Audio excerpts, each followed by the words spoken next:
اوف اوف يا باخ. تذكرين حبيبتي شكليته شلون كان عندي كرش؟ الناس كلها كانت معجبه بي. اي وشنو قصدك؟ يعني انا خربت جسمك وضعفت كرشك؟ ايش فيك جدي؟ فابلش قبل ما نتزوج بالمنطقه كانوا يسموني فتى الاكراش، وهسه هذا جدسو وجعمقه يعيبون على كرشي مع الاسف. اقول لك انت قاعد لي بنص الشارع وتصيح علي، هو غير المدرب كتب لك كورس قال لك امشي عليه، انت نفسك زنيق كتب لك ماعونين تمن بالليل تاكل وتشريب تضرب وياها، انت بس تاكل زلايط، شو اسوي لك؟ ايش بيدي عليك اني؟ كرشي راح وشوفي ظل غير الهم على اسف. اوه ابي القبقه بجدره. ختلي روحي. هلا بيهم. شنو الدق اخوان؟ لك دلو كرشه مختفي.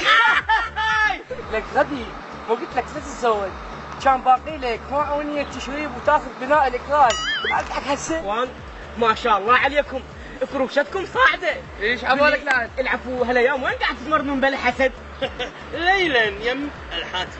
اي حبيبي اعلمك طريقه؟ اي والله فدوى العين. يوميا تاكل لك جدرين مال برياني بس تكون اكبر من هاي، وياهن بطل بيبسي، اوكي؟ وتطلع بالشارع راحت كل ليش؟ ليش؟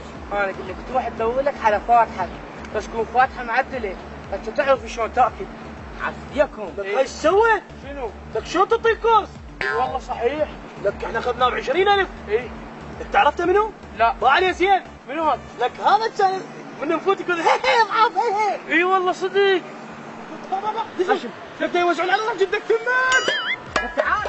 لك وقف. جد منك انت من حصه. تعال معود. ولا الله هذا شنو جمع فكر شيء جنين. لا والله.